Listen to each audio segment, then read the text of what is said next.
നിനക്ക് കാലിന് വേദനയുണ്ടെങ്കിൽ നീ അവൻ്റെ അടുക്കലേക്ക് പോയി തിരുമിക്കോ, അല്ലാതെ ഇത് വെച്ചോണ്ടിരിക്കണ്ട എന്ന് ഭർത്താവിൻ്റെ കസിൻ സിസ്റ്ററായ മാധു ഇത് പറയുമ്പോൾ ഞാൻ നമ്പരുന്നു.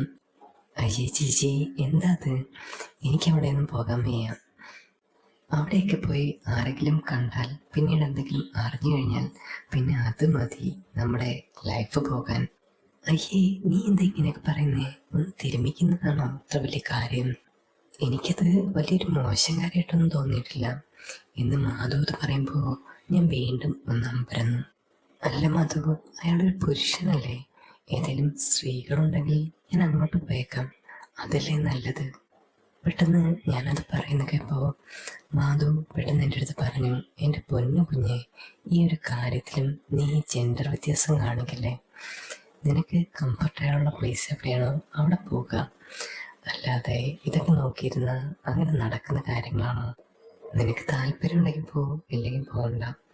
എനിക്കിങ്ങനൊരു അവസ്ഥ വന്നു കഴിഞ്ഞാൽ ഞാനിങ്ങനെ വെച്ചുകൊണ്ടിരിക്കില്ല, ഞാൻ നേരെ പോകും എന്ന് ഒറ്റ വാക്കിൽ മാധു പറഞ്ഞു നിർത്തി. അത് കേട്ട സമയത്ത് എനിക്ക് നല്ല വിഷമം തോന്നി. ശരിക്കും മാധു പറഞ്ഞത് ഞങ്ങളുടെ അടുത്ത വീട്ടിൽ താമസിക്കുന്ന, അതായത് വാടകയ്ക്ക് താമസിക്കുന്ന ഒരാളെ പറ്റിയിട്ടാണ്. അയാൾക്ക് ആ ജോലിയും കാര്യങ്ങളും തൊട്ടടുത്തുള്ള മസാജ് സെൻ്ററിലാണ്. അവിടെ എല്ലാവരും വരും, ശേഷം എല്ലാവരും മസാജ് ചെയ്യും എന്ന് ഞാൻ കേട്ടിട്ടുണ്ട്. എന്നേക്കാൾ 2 വയസ്സിന് പ്രായം മൂത്തതാണ് മാധു. ഏകദേശം 35 വയസ്സുണ്ട് മാധുവിന്. ഞാൻ അവിടേക്ക് കല്യാണം കഴിഞ്ഞ് വരുന്ന സമയത്ത് മാധു മാത്രമായിരുന്നു കമ്പനി. ആ സമയത്ത് തന്നെ ഞങ്ങൾ തമ്മിൽ എല്ലാം സംസാരിക്കും. അതുകൊണ്ട് തന്നെ എനിക്ക് നല്ലൊരു കമ്പനിയായിരുന്നു അവള്, നല്ലൊരു ഫ്രണ്ടും. അതുകൊണ്ട് തന്നെ എന്ത് കാര്യം ഉണ്ടെങ്കിലും മാധുവിനോട് ഞാൻ പറയും. എൻ്റെ ഭർത്താവിനേക്കാൾ കൂടുതൽ ഞാൻ എല്ലാ കാര്യങ്ങളും ഷെയർ ചെയ്യുന്നത് മാധുവിനോടാണ്. ഞാൻ പോകാൻ റെഡിയാണെന്ന് പറഞ്ഞപ്പോൾ അവൾ പെട്ടെന്ന് തന്നെ ഫോണെടുത്ത് അയാളെ വിളിച്ച് പറഞ്ഞു. അത് കണ്ട സമയത്ത് തന്നെ ഞാൻ പെട്ടെന്ന് ചോദിച്ചു, മാധു, ഇതൊക്കെ എങ്ങനെ? ഇതൊക്കെ കോണ്ടാക്ട്സ് എങ്ങനെ അറിയാം? പെട്ടെന്ന് തന്നെ വിളിച്ചല്ലോ എന്നൊക്കെ ചോദിക്കുമ്പോൾ അവൻ പറഞ്ഞു, ഞാനൊരു പ്രാവശ്യം അവിടെ പോയിട്ടുണ്ട്, കാര്യങ്ങളെല്ലാം സൂപ്പർ തന്നെയാണ് എന്ന് ഒരു ചിരിയുടെ മാധു എന്നോട് പറഞ്ഞു. എടി, എന്നിട്ട് നീ എന്നോടിതൊന്നും പറഞ്ഞില്ലല്ലോ? ഞാൻ എല്ലാ കാര്യങ്ങളും നിന്നോട് ഷെയർ ചെയ്യുന്നല്ലേ, എന്ത് സീക്രട്ട് ഉണ്ടെങ്കിലും നീ എന്നോട് പറയുന്നതല്ലേ എന്ന് ഞാൻ ചോദിക്കുമ്പോൾ അവൻ പറഞ്ഞു, എടി, ചെറിയ കാര്യങ്ങളല്ല, നീ ഒരു കാര്യം ആലോചിക്കണം. അതായത് സീക്രട്ടായിട്ട് വെക്കേണ്ട കാര്യങ്ങളാണെങ്കിൽ അത് സീക്രട്ടായിട്ട് തന്നെ നടക്കണം, അല്ലാതെ അത് പറഞ്ഞു നടന്നു കഴിഞ്ഞാൽ പിന്നെ നമുക്ക് തന്നെ ആയിരിക്കും പണി. അത് നീ ഒന്ന് ആലോചിച്ച് നോക്ക് എന്നവൾ ഒറ്റ വാക്കിൽ പറഞ്ഞു നിർത്തി. അങ്ങനെ കുറേ സമയം കഴിഞ്ഞപ്പോൾ ഞാൻ അവിടേക്ക് ഇറങ്ങി. ആ സമയത്ത് അവളും കൂടെ ഉണ്ടായിരുന്നു. അമ്മ അടുക്കളയിൽ എന്തൊക്കെയോ പാചകങ്ങളും കാര്യങ്ങളും ചെയ്തുകൊണ്ടിരിക്കുകയാണ്. അതുകൊണ്ട് തന്നെ ഞങ്ങളൊന്നും മൈൻഡ് ചെയ്യാൻ പോയില്ല. പതുക്കെ പുറത്തോട്ടിറങ്ങിയ സമയത്ത് തന്നെ മുത്തശ്ശി ഫ്രണ്ടിലിരിക്കുന്നു. മുത്തശ്ശി എടുത്ത് ദാ വരുന്നു എന്ന് പറഞ്ഞിട്ട് ഞങ്ങൾ 2 പേരും ഇറങ്ങി. അവിടെ മാധുവിൻ്റെ വണ്ടി കയ്യിലുണ്ടായിരുന്നു. വണ്ടിയിലാണ് തൊട്ടടുത്തിട്ട് പോകുന്നത്. പിന്നെ അതൊരു കാട് കഴിഞ്ഞിട്ടാണ് ആ ഒരു ഏരിയയും കാര്യങ്ങളൊക്കെ വരുന്നത്. അതുകൊണ്ട് തന്നെ ഞങ്ങളാരും കാണത്തൊന്നുമില്ല. പെട്ടെന്ന് അയാൾ ഞങ്ങളെ കണ്ട സമയത്ത് തന്നെ ചോദിച്ചു, തിരുമാൻ വന്നെയാണോ എന്നുള്ള കാര്യങ്ങൾ ചോദിക്കുമ്പോൾ ഞാൻ പറഞ്ഞു, അതെ, തിരുമാനും കാര്യങ്ങളാണ്. നല്ല കാലുവേദനയുണ്ട്, 2 ദിവസമായി വൈദ്യരെ തുടങ്ങിയിട്ട്. പെട്ടെന്ന് അയാൾ എൻ്റെ അടുത്ത് പറഞ്ഞു, അയ്യോ, ഞാൻ വൈദ്യരൊന്നുമല്ല, സാധാരണ ഒരു മനുഷ്യൻ തന്നെയാണ്. പിന്നെ ഇവിടെ ആ ഒരു ചെറിയ സെൻറ്ററിൽ പണിയെടുക്കുന്നു എന്ന് മാത്രമേ ഉള്ളൂ. ഏതായാലും ആൾക്കാരൊക്കെ ഇവിടെ വരാറുണ്ട്. പിന്നെ അവിടെ വരാൻ ബുദ്ധിമുട്ടുള്ളവർ മിക്കവാറും ഇവിടെയാണ് വരാറ്. അതുകൊണ്ട് തന്നെ എല്ലാ കസ്റ്റമേഴ്സിനെയും ഞങ്ങൾ ഹാൻഡിൽ ചെയ്യുന്നതിന് അതൊരു പ്രശ്നമില്ല. അയാളുടെ ആ ലളിതമായ സംസാരത്തിൽ ഞാൻ പെട്ടെന്ന് മാധുവിനെ നോക്കി. പെട്ടെന്ന് അവളെ നിന്ന് കണ്ണടിച്ച് കാണിച്ചു. കണ്ടോ, നല്ലൊരു പയ്യനാണ്, പിന്നെ നല്ലൊരു സ്വഭാവവും കാര്യങ്ങളും ഒന്നും പേടിക്കാനില്ല എന്ന ഒരു മീനിങ് ആയിരുന്നു അവൾ കണ്ണടിച്ച് കാണിച്ചതിൻ്റെ യഥാർത്ഥ മീനിങ്. അത് അപ്പം തന്നെ എനിക്ക് മനസ്സിലായി. അങ്ങനെ ഞങ്ങൾ 2 പേരോടും അയാൾ അകത്തേക്ക് വരാൻ പറഞ്ഞു.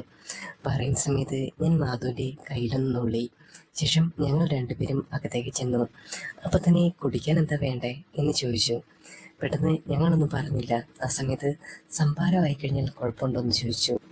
ഞാൻ പറഞ്ഞു, എനിക്ക് ചെറിയ കഫക്കെട്ടും നീർക്കെട്ടും ഒക്കെ ഉണ്ട്, അത് കുടിക്കുന്നത് നല്ലതാണോ? അപ്പോൾ കുഴപ്പമില്ല, നല്ല കാന്താരിയും മുളകും ഒക്കെ ഇട്ടാണ്, ഒന്ന് ട്രൈ ചെയ്ത് നോക്ക്, നല്ല രസമാണ് കുടിച്ചു കഴിയുമ്പോൾ, അതൊക്കെ ഒരു റിലാക്സേഷന് വേണ്ടി തരുന്നതാണ്. അങ്ങനെ അയാൾ ഞങ്ങൾക്ക് സംഭാരം കൊടുക്കുന്നു. അത്യാവശ്യം നല്ല പുളിയും നല്ല എരിവും ഉണ്ടായിരുന്ന ഒരു സംഭാരമായിരുന്നു. അതുകൊണ്ട് തന്നെ ഞാൻ പതുക്കെ പതുക്കെയാണ് കുടിച്ചത്. എരിവും പുളിയും നല്ല രീതിയിലുണ്ടായ ഒരു സംഭാരം തന്നെ ആയതുകൊണ്ട് തന്നെ അതിൻ്റെ രുചി എനിക്ക് നാവിൽ നിന്ന് പോകുന്നില്ലായിരുന്നു. ഒരു ഗ്ലാസ് കൂടെ ചോദിച്ചാൽ എങ്ങനെ എന്ന് ഞാൻ മാധുവിനോട് നുള്ളി ചോദിച്ചു. അപ്പം അവൾ എന്നെ തിരിച്ചു നുള്ളി. ഇതൊന്നും നടക്കുന്നില്ല കേട്ടോ എന്നാണ് അതിൻ്റെ അർത്ഥം. പെട്ടെന്ന് ഞാൻ മാധുവിനോട് പറഞ്ഞു, എടി ഇവിടെ കുഴപ്പമൊന്നുമില്ല കേട്ടോ, ഞാൻ പ്രതീക്ഷിച്ചതുപോലൊന്നുമല്ല, നല്ല കാര്യങ്ങൾ, നല്ല സ്ഥലം എന്നൊക്കെ ഞാൻ അവളോട് പറഞ്ഞു. അപ്പം ഞാൻ അവൾ എൻ്റെ അടുത്ത് പറഞ്ഞു, ഇതൊക്കെ നമ്മുടെ ലൈഫിൽ ഒരിക്കലേ കിട്ടത്തുള്ളൂ. ഈ ഒരു പ്ലേസ് തന്നെ നീ നോക്ക്, എത്ര നല്ല ഗ്രാമീണമായ ഒരു അന്തരീക്ഷമാണ്. നമ്മുടെ വാടക വീടാണെങ്കിലും നമുക്കിവിടെ താമസിക്കാൻ പറ്റിയിട്ടുണ്ടോ? അതെങ്ങനെ? ഇവിടുത്തെ മൂപ്പിന്ന് ഇത് വാടകയ്ക്ക് കൊടുത്തേക്കല്ലേ, പിന്നെ എങ്ങനെ നമുക്ക് താമസിക്കാൻ പറ്റുന്നത്? ഞങ്ങൾ അങ്ങോട്ടും ഇങ്ങോട്ടും കുശലം പറയുന്ന സമയത്ത് തന്നെ അയാൾ പറഞ്ഞു, അതെ, നിങ്ങൾ ഇങ്ങോട്ട് ഇരുന്നോളൂ, ഇവിടെ ഒരു കസേര എടുത്തിട്ടുണ്ട്, എല്ലാവരും ഇവിടെ നിന്നാണ് മസാജും കാര്യങ്ങളൊക്കെ നോക്കുന്നത്. അത് നല്ലൊരു കാര്യം തന്നെയാണ് എന്നും എനിക്ക് അങ്ങനെ അയാൾ പറഞ്ഞിട്ട് പോയി.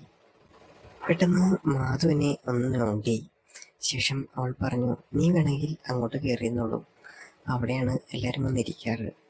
പിന്നെ മനസ്സൊന്ന് റിലാക്സ്ഡ് ആക്കുക. ഇതിൻ്റെ ഏറ്റവും വലിയ പ്രധാനമായിട്ടുള്ള കാര്യം അത് തന്നെയാണ്.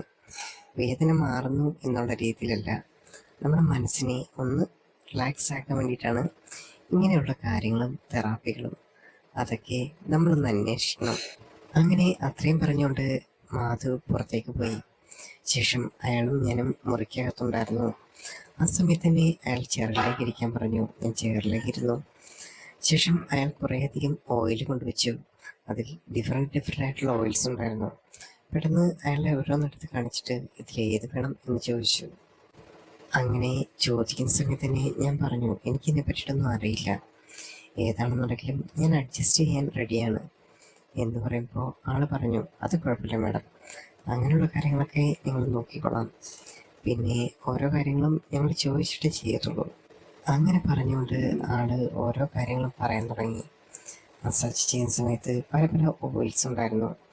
ശേഷം അയാൾ പറഞ്ഞു, ഒരു ഹെഡ് മസാജും പിന്നെ ആ ഒരു വേദനയ്ക്കുള്ള റിലാക്സേഷൻ മസാജും, ആ രണ്ട് കാര്യങ്ങളായിരിക്കും ചെയ്യുന്നത് എന്ന് എന്നോട് മുൻകൂട്ടി പറഞ്ഞു.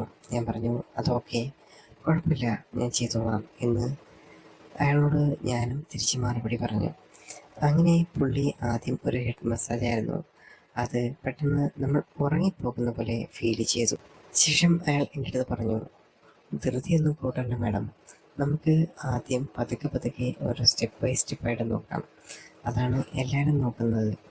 അങ്ങനെയാണ് എല്ലാ വേദനയും മാറണമെന്നുണ്ടെങ്കിൽ നമ്മൾ ഓരോ കാര്യങ്ങളും ശ്രദ്ധിച്ച് തന്നെ ചെയ്യണം.